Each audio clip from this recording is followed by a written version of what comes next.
Wow,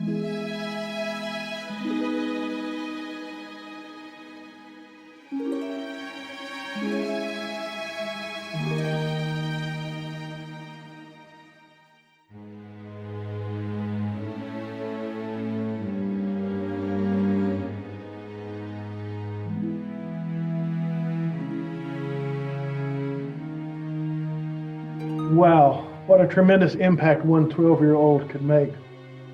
God used Malachi to impact multitudes of people with the gospel at his school, but not just at his school, at the hospital, and ambulance rides back and forth day after day. And his impact continues even now after he's left this earth. In John 1, you see John paint the picture of the very first converts, the very first believers, the very first disciples that began this movement we call Christianity. In John 1:29, John the Baptist says, "Behold the Lamb of God that takes away the sins of the world." That same Jesus that John saw coming towards him that day is the same Jesus that changed Malachi's life and impacted over 100 salvations at Sherwood Christian Academy, and is reaching around the world to impact you and me to move forward, believing that God will use us to change lives. Who's your one? Who do you have in your sights that you are diligently praying for and believing God for an opportunity to share the gospel with them? Are you trusting God with your words that others may believe in him because of the words you use when you speak to them? Next week, we'll actually get to hear Malachi share his testimony. We should all be so energetic in our faith. Today, we turn back to John chapter 2, and we follow up on last week's introduction to the 7 miraculous signs that John pulled together to develop his apologetic on the life, ministry, and the saving power of Jesus Christ. Let's walk through each one of these briefly and compare your notes with our notes and see what we can discover. Here's the chart we gave you last week, if I can find it again, and get it up here. And there we go. So we filled in the scriptures and then asked you to work through each of these 7 to see what you discovered. The first sign we talked about last week was in John chapter 2, 1 through 11, the wedding feast at Cana, where Jesus was basically told by his mother to meet the needs of the guests. And I guess principle 1 here would be Jesus obeyed his mom. So let's look at that. Do you have that pulled up? Yeah. Pastor Ed, if you want to read that passage, let's talk about it. The entire passage? Sure, go for it. On the 3rd day, a wedding took place in Cana of Galilee. Jesus' mother was there, and Jesus and his disciples were invited to the wedding as well. When the wine ran out, Jesus' mother told him, "They don't have any wine." "What does that have to do with you and me, woman?" Jesus asked. "My hour has not yet come." "Do whatever he tells you," his mother told the servants. Now 6 stone jars had been set there for Jewish purification. Each contained 20 or 30 gallons. "Fill the jars with water," Jesus told them. So they filled them to the brim. Then he said to them, "Now draw some out and take it to the head waiter." And they did. When the head waiter tasted the water after it had become wine, he did not know where it came from, though the servants who had drawn the water knew. He called the groom and told him, "Everyone sets out the fine wine first, then after people are drunk, the inferior. But you have kept the fine wine until now." Jesus did this, the first of his signs, in Cana of Galilee. He revealed his glory, and the disciples believed him. After this, he went down to Capernaum together with his mother, his brothers, his disciples, and they stayed there for only a few days. Jesus' question in verse 4 always kind of bugged me. I noticed your inflection there is the same as mine would be. Mary came to Jesus and said, "They don't have any wine." And Jesus replied, "What does this have to do with you and me, woman? My hour has not yet come." And coming into our English language, it comes across a little terse, seemingly. I appreciate the commentary in the Apologetic Study Bible on this verse. Another translation would be, "Dear woman, why do you involve me?" And it goes on to say, Jesus spoke to women, called them woman quite often in the language there. And it goes on to say, it was not yet his time to provide for all the needs of all the world's people through his sacrificial death, but his turning water into wine, catch this, His turning water into wine was the sign that the messianic times had arrived. The Believer's Study Bible says his question seeks to lead one to see the connection between the revelation of his glory and the sign miracle he was about to do. Mary's response indicates that Jesus will do something about the discovered need. To try and sum that up, John puts this miracle in place as a declaration of the beginning of Jesus' messianic ministry here on earth, where he meets the needs of the wedding here at Cana by turning water into wine. He will ultimately meet the needs of the entire world through his sacrificial death, burial, and resurrection. I will point out here, this is the last time we will see Mary in this gospel until we get to the cross. Pastor Ed, any thoughts? I think one that I love, you see it again in, right now the miracle escapes me. I don't remember exactly which one it is, but you see, you said it's a sign that he takes, that he'll meet our need and save us. Mm-hmm. And I like what Jesus has done here. I think it kind of points to it, how Jesus takes just this ordinary wine or ordinary water, and he changes it into wine. And what he changes it into was better than what was served at the beginning. And so I think that's a beautiful picture of Jesus' sufficiency and the fact that he's more than enough. So when he comes in and he changes us, we are absolutely in a much better condition after he changed us than before. And so it's not like he's just making us better. He's making us something that's brand new and something that's so much better than we could ever be without him. I just think that's a really neat picture. Absolutely. I kept thinking about the passage, and then every look it up when I was studying about putting new wine in old wineskins, and that doesn't work. All things have become new in Christ. So what's the result of this miracle? What was its purpose? First, to declare the beginning of a new age of messianic ministry.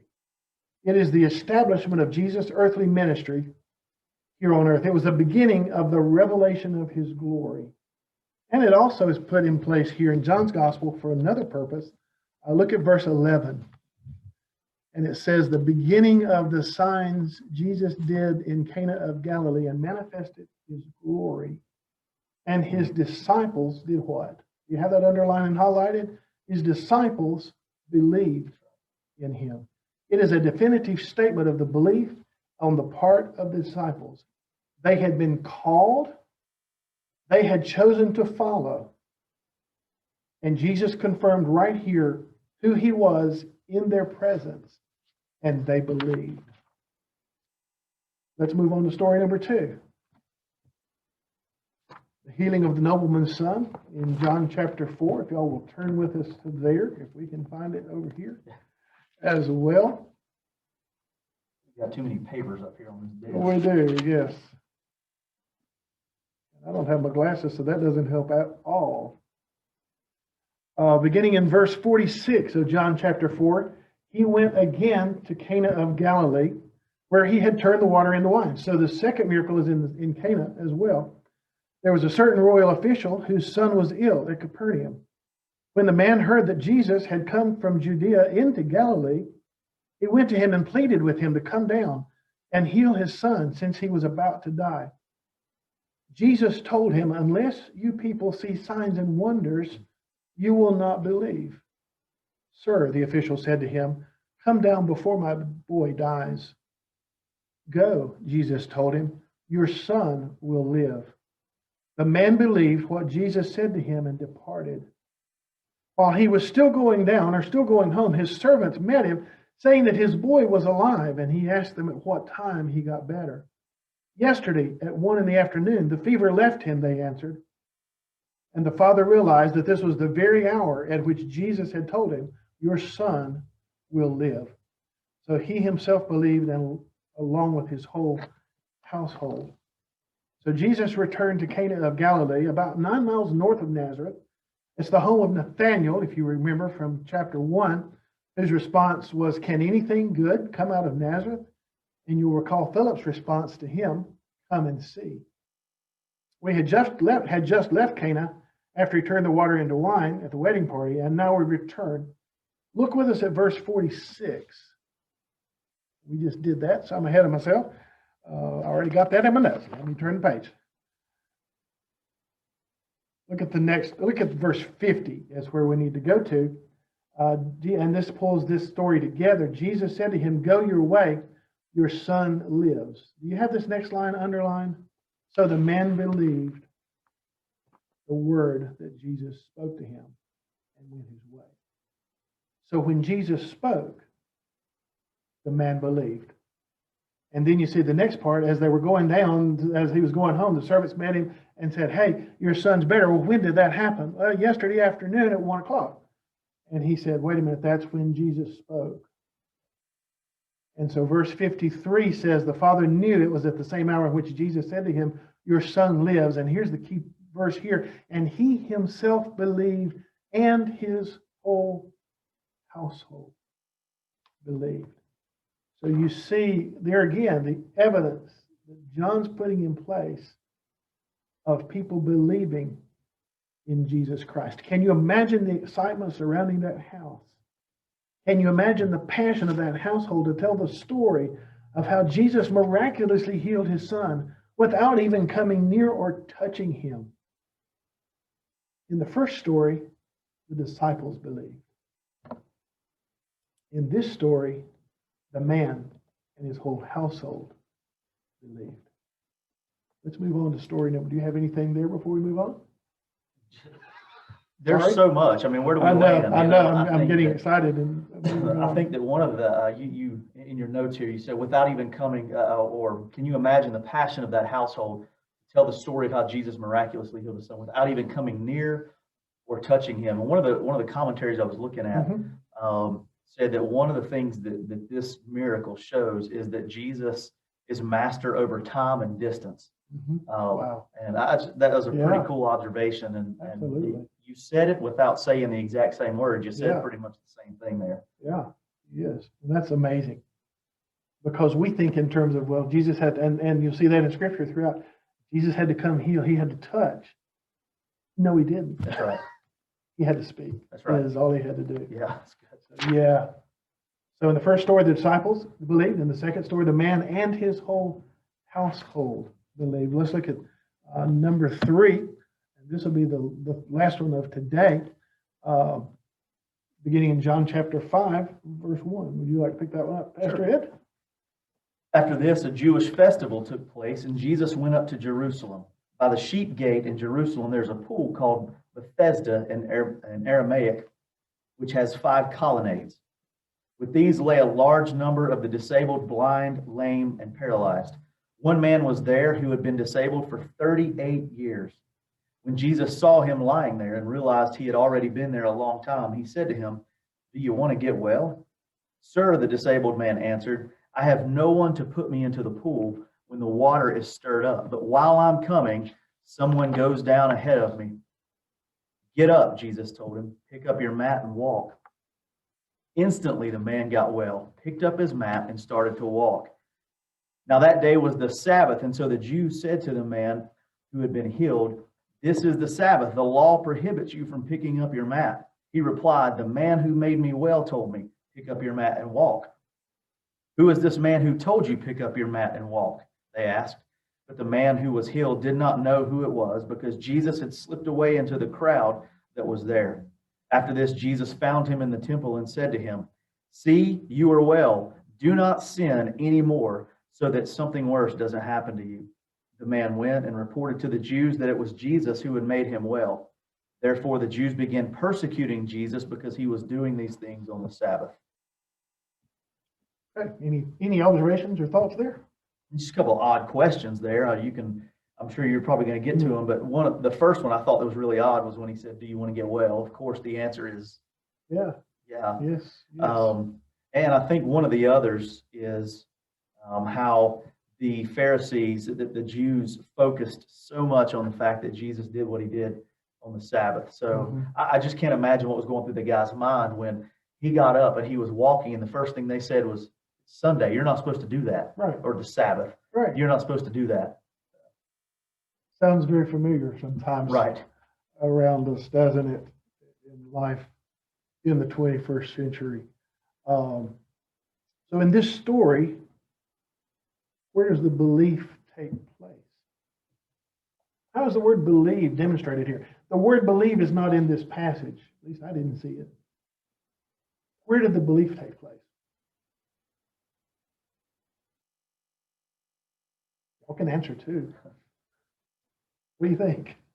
Well, I'm cheating. I got the notes You right got the here. notes, that's right, okay. When he got up, when he picked his When bed he up. got and up, walked. absolutely.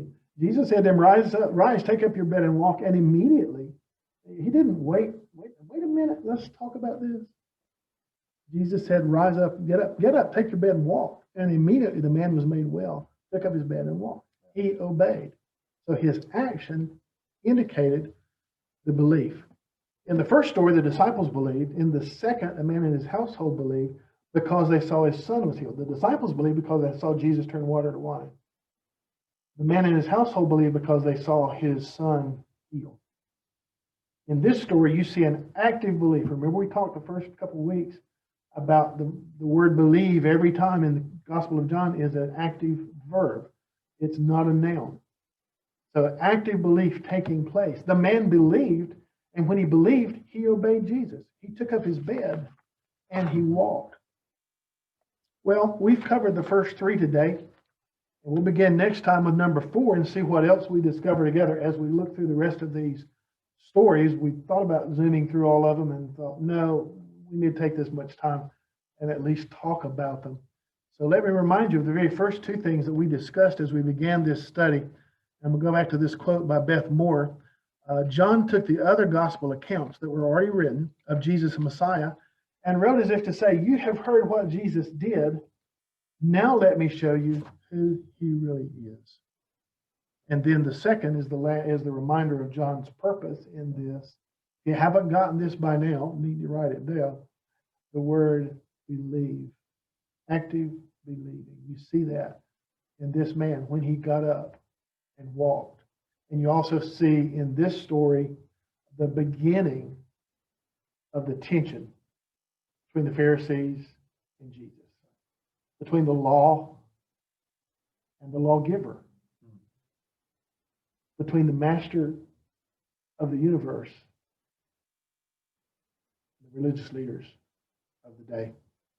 As you go this week, spend some time evaluating your own belief. Is it a noun kind of belief or a verb kind of belief? Is it a pew-sitting, Bible studying belief? Or is it a Malachi belief? Going out and changing his world. What difference are you making in your world today? Have a great week. Seek God's heart as you look in the book.